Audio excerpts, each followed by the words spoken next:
This is Face the State for Sunday, October 19th. In just over 2 weeks, we're going to the polls again, electing new lawmakers or maybe keeping the same ones. Dan Miller's looking for a change. You'll hear why he thinks his results will be different this time around.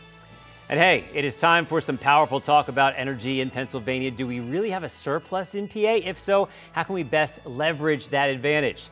And Senator John Fetterman again breaking ranks with Democrats. Our insider's looking at why he's doing that and some potential consequences coming down the road. Next on Face the State.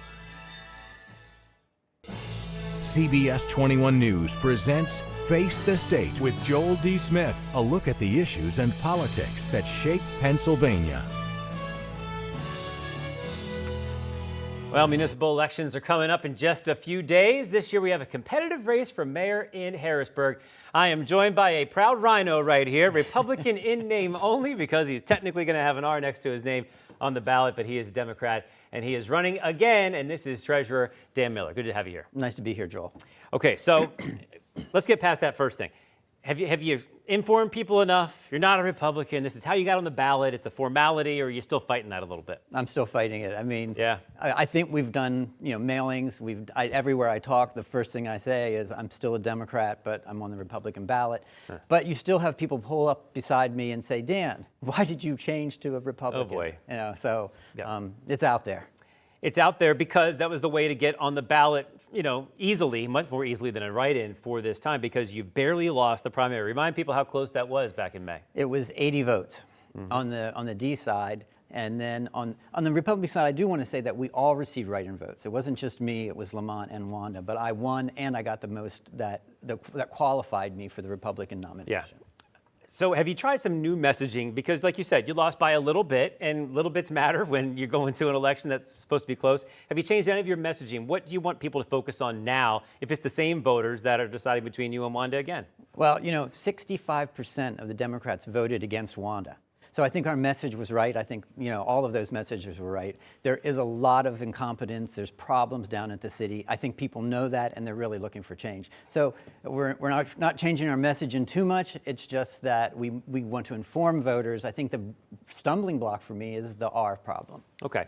So if they can get past that, you think you have a good chance. So you said problems from the mayor's office. Give me one example if people just hear that term. Well, I just had a meeting this morning with two young businessmen who want to come in the city, want to do business, and say there's a lot of others that do. And they talk about how the incompetence down at City Hall, how difficult it is for them to get their businesses up and running and open, and all the problems they have. So that's not a specific. Is that regulations, or is it actually like personalities? They say the departments don't talk to each other. They say the staff's incompetent. And it is there. Some regulations they feel need to be changed. So it's a combination of things, but it's hurting Harrisburg. Yeah. I mean, we know what downtown looks like, and we need a jolt of businesses to come down there, and yet our city's sort of like shutting them down before they get there. And now the reputation is, not even try to Harrisburg because it's too difficult. It's hard to work with. Huh? Okay. We know at times it's gotten personal between you and the current mayor. You even have thrown out, some terms. You should just go bake cookies somewhere else. Is that effective to go in that direction? I wish as soon as I said that, I thought, I should take that back. Okay. Well, you can take it back here if you like. Because how it is. Sometimes but I do believe Wanda Williams is in way over her head. I think if people only understood that, it would be not even a close election at all. And you know who does understand that? It's the businessmen who work with the city. It's the nonprofits that work with the city. It's the staff that works with the city, because I'm getting letters. They stop me on the street. They say, Dan, we need you down here. So it's real. We just got to get those folks to believe it. How long have you known Wanda Williams? 20 years. And we're friends. You've found ways to work together before. I mean, you just think you'll do a better job. Listen, there's no comparison between my resume and Wanda Williams' resume. I have an associate's degree, I have a bachelor's degree, I have an MBA in finance, I have started my own business, I'm a certified public accountant. I mean, I have this just wealth of knowledge and experience in business, which Wanda doesn't have. And so my whole career has been running businesses and things like this, so I can run the city. Wanda just doesn't have it. But we're friends. Go ahead. We've been friends for years. I hope you guys remain friends. But there's got to be something about her appeal that goes beyond the prerequisites that you talked about and some of those qualifications. I think she's likable to a lot of people that get to know her and that they do like her in some way. So how do you break through that piece of it? Because that must be why she was elected. She's likable. Wanda and I have always gotten along. Yeah. We've been friendly. So, I was the co-chair of her transition team 4 years ago. Yeah. So it's not, for me, it's not a personality thing with her. But, Wanda grew up in Harrisburg. Her kids grew up here. Her parents were here. That's a very big network of folks that she knows. And, people like to vote for people that they feel connected to. You supported her at one point. Yeah. Yeah. So what changed? You know what changed? When she came to my house and asked for my support, I had 3 things that I wanted done down at the city that were positive for the city. Wanda was all on board. Yep, we're going to do that. We'll do them in the first couple months. She did none of them. And if you want to know why people are turning against her, that's her modus operandi. And she does that not to me. She did this to everyone. I hear repeatedly how she said, oh, I'm going to do this, I'm going to do that, and then never does it or changes her mind. And that's why businesses don't want to come to the city, because they get an okay from Wanda, invest, and then she changes her mind or doesn't follow through. It costs them money. Okay, so how optimistic are you then? I mean, I know you got to say I'm going to win, but give me some reasons why you think you really will make that change. And are you representing change, even though you've, been in the public eye for a while?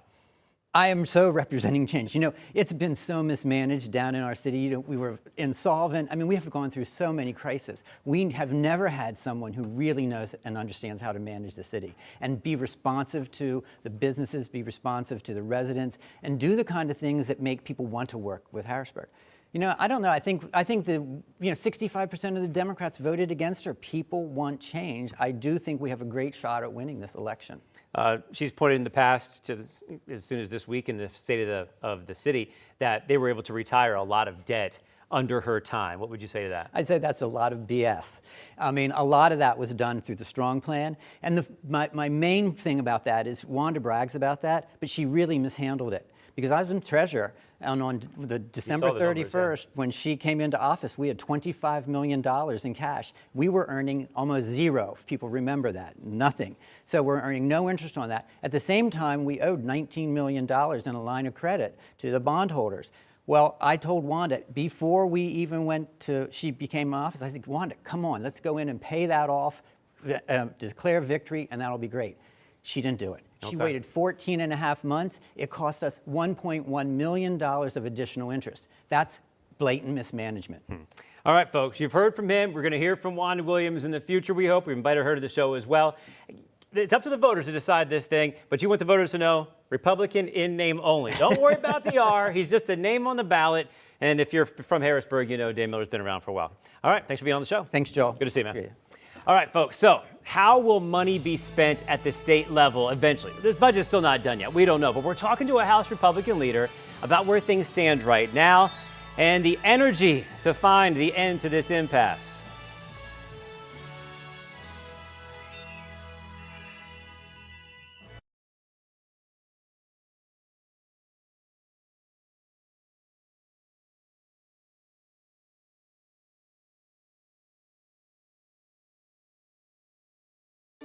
All right, stop me if you've heard this. We still don't have a state budget. Yeah, we're going on 111 days. My next guest here, one of the people wondering where the compromise will eventually be is the House Minority Whip, Representative Republican Tim O'Neill. The budget, 111 days late today. How can the sides still be so far apart is what people are wondering. I just think you guys are so entrenched. Are you still that far apart because you still don't agree on what the budget number should be, and then you can start arguing the allocation part of it? Is it still the overall number? Yeah, look, when it really comes down to it, the reason why we have this impasse and the reason why it's 111 days late is because there's fundamental differences as to the government's role in the amount of spending that we spend on an annual basis. The fact of the matter is, right now, without a dollar increase of last year's budget, we are already spending more money than we bring in at the state. Now, we do have a pretty substantial savings account in the rainy day fund, But the difference and really the stalemate comes in, well, what do we do about that moving forward? The governor's proposal, he has really proposed to continue to increase spending. I think his proposal was something like $52.5 billion or 7% increase, somewhere around 7% increase. And from our perspective and the Senate Republican perspective, we believe that's irresponsible because it continues to ratchet up that spending without any real increase in revenue across the Commonwealth. Okay, well, they had an idea for revenue increases, so let's just get into that for a second. Sure. Skill games and regulating those and taxing those in a different way to bring in money, and marijuana, just like many of the other states, making it recreational and bringing money there. I'm not going to get into the reasons why it didn't work this time. I'm going to get into which one's going to eventually happen first. Not even this year, but I just want to get your opinion. Which one of those has a cleaner path to eventually happening in Pennsylvania? That's a great question. I think when you look at legalization of marijuana, I think there is an assumption that it happens eventually. Discussions I've been a part of doesn't really indicate to me that it is on the very near future for Pennsylvania. So if I had to answer the question directly, I would say taxing of skill games is more likely. I don't know that it's necessarily a clean path, as you had indicated, but I would say that that's the more likely of the two to be delivered sooner. And that would not solve the gap between you two at this point either, but it would be a piece of it, and they were counting on some of that revenue with that higher number the governor was working with. I want to get to a bigger part of this discussion. Just for you, do your constituents want you to keep fighting, hold the line on the number that you think is fair and what you think is right for the state? Or do they expect you to work out a deal, just get the best you can, compromise is what we put you there for, let's get something done sooner than later? Yeah, honestly, I think it's a little bit of both. One of the things that my constituents, and I hear all the time, want me to do when I go out to Harrisburg is they do want me to fight for government efficiency and responsibility around that tax revenue. Consistently, I hear complaints about whether it's school taxes or state taxes or sales tax, about you name it, about prices going up, about the cost of living overall. So absolutely, there's plenty of my constituents that want me to continue to fight for government responsibility. At the same time, many people do want a budget, a compromised budget, and expect us to do the basic things that government should be doing, like funding our schools and providing for the safety net services for our constituents. I mean, but at a certain they want point, it to be done in a responsible manner. Like you're saying, at a certain point, they have to get it, that you can't just hold the line forever, and then the other side holds the line forever, and nothing ever gets done. You're there to get something done. And at a certain point, you're going to have to compromise. I mean, would they punish you for that? Would you get primary? Would you get, a lot of problems from your constituents if you compromised? Look, I mean, the system is what it is. Anybody can run against me for any reason, and that's okay. That's the way our system works. I'm going to go out. I believe my constituents personally have sent me to Harrisburg to do what I think is the right thing in the moment. And compromise isn't something that is just this nasty, dirty word. It just needs to be the right compromise. Okay. We're not compromising just for compromising's sake. But we're willing to compromise for the right deal and the right scenario. Right. So you're willing to use some of that extra money that's there. It is the people's money after all, and if that's part of what brings you guys together, you're okay with that. It's just a number. It's not just a number, but it's also many things that happen during the budget cycle is policy as well. Sure. So one of the things, or the things that House Republicans in particular have consistently said in this budget cycle we need to focus on is three things. First and foremost, the way to increase revenue is to grow the economy. That's the only way to do it effectively moving forward. We believe the best way to grow the economy is through our energy industry across the Commonwealth. Okay, I got to get to that. And so we need. Let's get right to the energy part of this. Yeah, absolutely. Yeah, we're running out of time. I want to get to this. So we're making a lot of energy here in Pennsylvania, but private companies are selling it to other countries. Are Pennsylvanians benefiting enough from this? We got about a minute here. Look, we need to continue to increase and take advantage of the natural resources all across our Commonwealth. The energy industry is a wonderful way to do that. Unfortunately, we continue to, the governor in particular continues to push policies that create a lot of uncertainty in the energy industry. Policies around electricity generation, policies around natural gas, and what have you. We need to simply make sure that there's predictability in the industry across the Commonwealth so that more companies will invest job, effort, and money into our Commonwealth. All right, I know it's a complicated one. Sorry to rush you there at the end, but we know that's part of the puzzle here, and it's not going anywhere. We're going to have our energy demands just kind of ramp up from here. All right, I wish you luck this week. I hope we're not talking next week, but it seems we might be, and that C word, compromise, is going to have to get there eventually, my friend. Thanks a lot. Thanks for saying that. Yep. Hey, the CBS 21 political insiders are standing by to react to much of what they heard, but also John Fetterman breaking with his party. Are some people waiting for this and thinking, okay, he could be a target soon when he's up for re-election? We'll talk about that and much more coming up.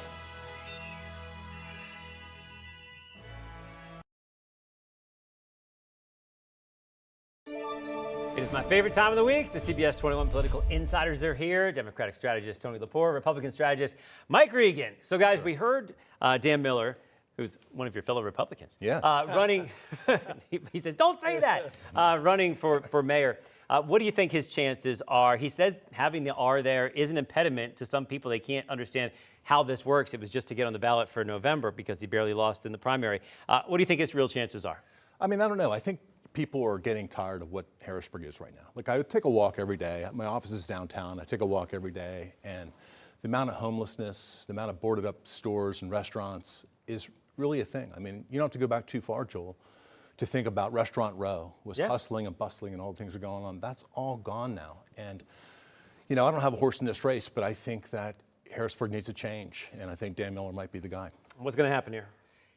It's tough. It's tough to run in the city of Harrisburg with that R behind your name. It's tough.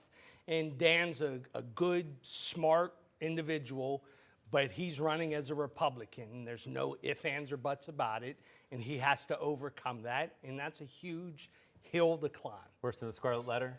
It's what it is. Yeah. In the city it is. In the city it is. But if you want to change candidate, I guess he would be the one at this point, even though he's been in politics a long time as well. But everyone in Harrisburg knows he's a Democrat, though. I mean, you would think, but he said people are still not sure when they talk to him. State budget, any update for me? There is no update. Get a prediction.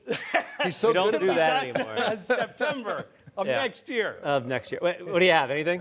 No, I mean, I think ultimately, you know, and all the things that I thought to be true were repeated by the minority whip just a few minutes ago, and that is that we are spending more than we take in. That's it. That's been the line issue. for 111 days. And one other thing, though, you know, you talked about marijuana and you talked about games of skill. Those two things were baked into the governor's proposal, which puts it, and that they just weren't happening. And there was never any real information that they were ever going to happen. So I thought it was irresponsible for the governor to bake those in initially. It was hopeful, at least. I hear what you're saying. Let's go to this. So federal prosecutors indicted John Bolton on Thursday on 18 counts related to transmitting, retaining national defense information. Apparently it got from some emails, apparently. Some are saying this is a political revenge indictment. Others saying, you know, this is legitimate stuff here. What's going on? It's scary. This makes me nervous. I'm not going to lie to you. What's going on seems like revenge to me. Now, I don't know the entire legal piece of it, so I'm not going to say everything, but certainly some of the things they found in Mar-a-Lago or maybe some of the things they found in Delaware were very similar to what they found with Bolton. And it makes me very, very nervous that this looks like it's retribution to someone who spoke up. What do you got? Well, I mean, I think there's a little difference to what's been found. One is that very dangerous source information was found by the FBI, according to the FBI, and also future clandestine operations information was found. That is different because that's the kind of stuff that gets people killed. You can't do that. And look, if this goes to trial, it's a very easy standard. Did he possess classified information or did he not? That's what the jury will be asked. And keep it. Yeah, that was the thing. Yeah. That's All right. Well, hopefully it's that simple if it gets that far, and then we wouldn't have to decide if it's political or not. Yeah. It'll just be there Correct. or it's not. So we're going to have another No Kings protest. There was a bunch of these back in June on the president's birthday, actually. This is some footage of the one I was at in Lancaster. Big turnout. And this was then. Now, has anything changed, do you think, that is going to make this more effective, or is this the right move right now? There's a 26,000 of these going on right across the country. Yeah, I think no matter what, it's like an organizing way to organize people to stand up and be heard. I mean, there are tens of thousands, hundreds of thousands, and now millions are going to be part of these operations.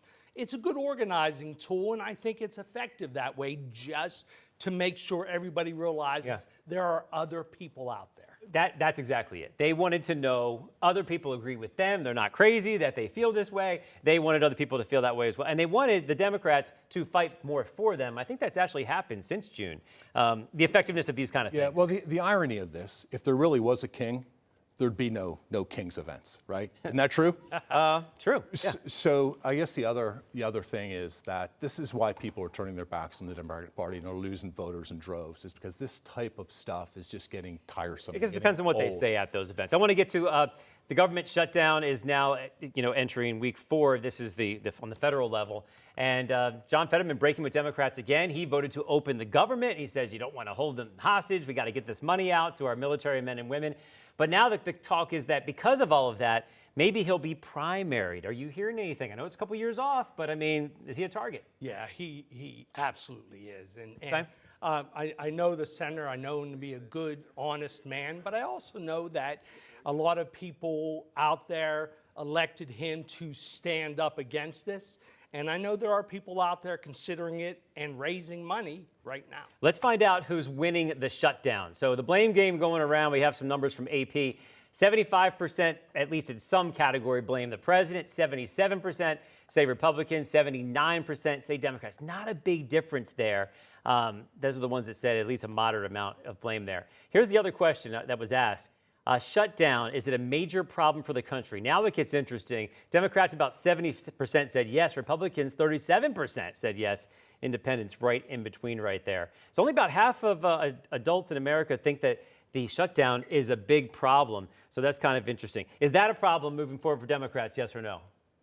No. Okay. Is it a problem for Democrats or Republicans moving forward that only half of the country thinks it's a big deal? I think the president has used the bully pulpit very effectively. I need a yes or no. It's going to be better for Republicans and Democrats. Okay. And what's better for us is taking our last break before we run out of time, which is right now.